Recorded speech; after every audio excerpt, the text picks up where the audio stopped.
If the United States is an English-speaking country, then why do you see and hear so many other languages in places like Boston, Chicago, and San Francisco?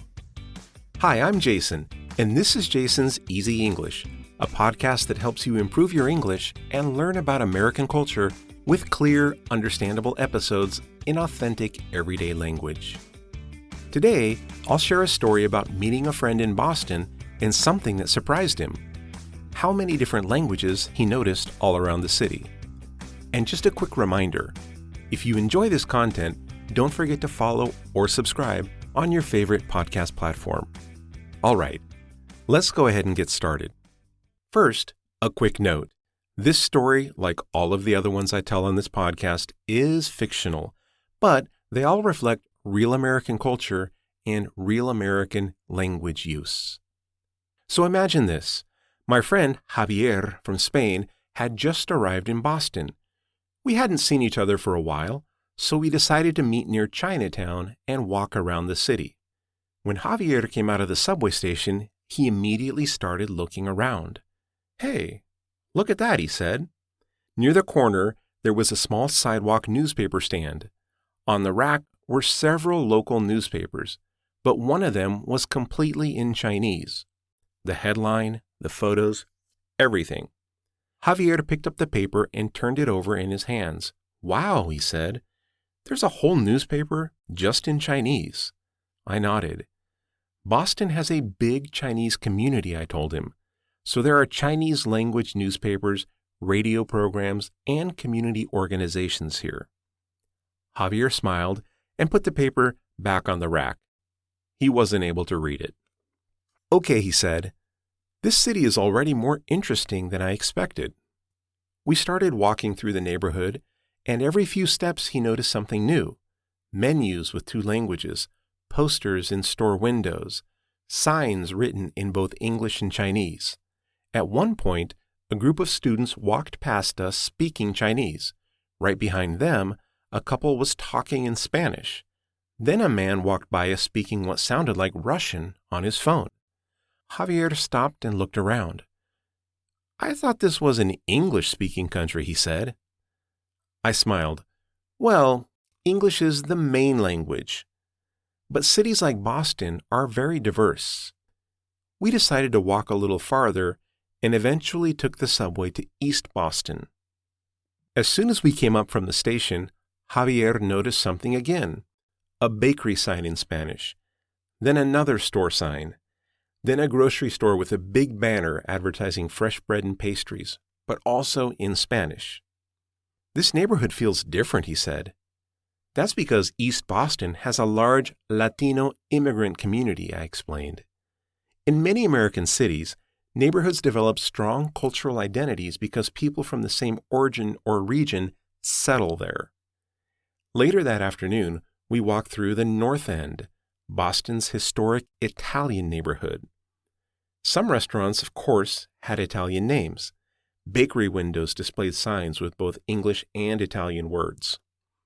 The North End has been connected with Italian families for generations, and it's famous for its bakeries and cafes.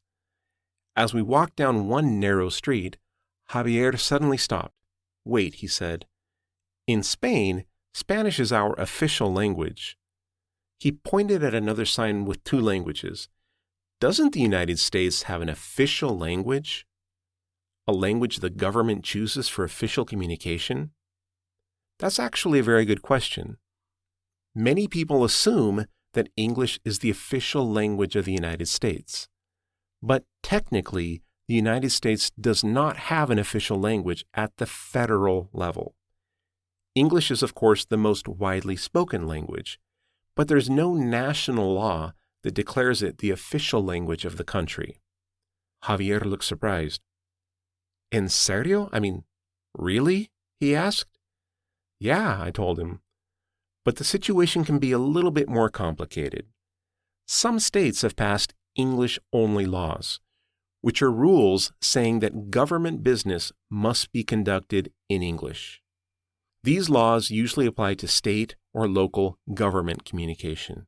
However, federal law often requires services to be available in other languages in certain situations, For example, hospitals frequently provide a medical interpreter when patients do not speak English well. And of course, an interpreter is somebody who translates orally, right? An interpreter. So in the United States, people are entitled legally to medical interpretation in their language. Courts also provide court interpreters, and this is also required by federal law. This helps make sure people understand what is happening during important medical or legal situations. Javier nodded slowly. Okay, so that explains it, he said. In big American cities, you're going to see and hear many languages. Exactly.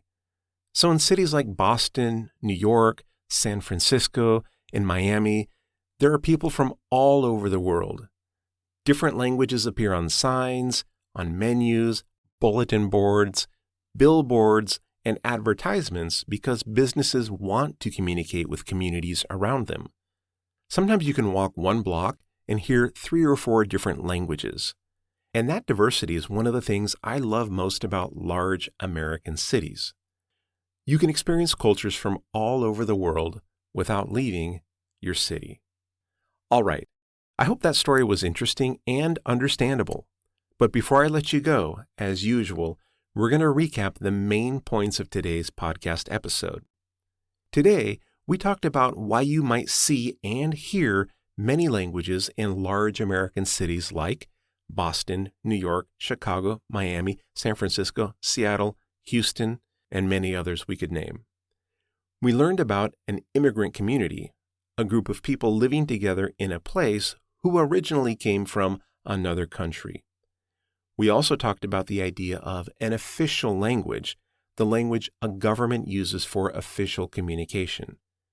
And even though English is the most common language spoken in the U.S., the country does not have a federally designated official language. Some states have recently passed English-only laws, but federal laws often require access to important services. For example, as we saw, hospitals may provide a medical interpreter to help doctors and patients communicate, and courts may provide court interpreters to help people understand legal proceedings. And we saw how multilingual signs on restaurants, stores, bulletin boards, billboards, and advertisements reflect the diverse communities living in American cities. All right, that's all I have for today. I hope you were able to understand most of this episode and learn something new about American culture. Be sure to follow or subscribe to my podcast, and please share Jason's Easy English with your friends who are also learning English. Thanks so much for listening. I'll see you at the next episode.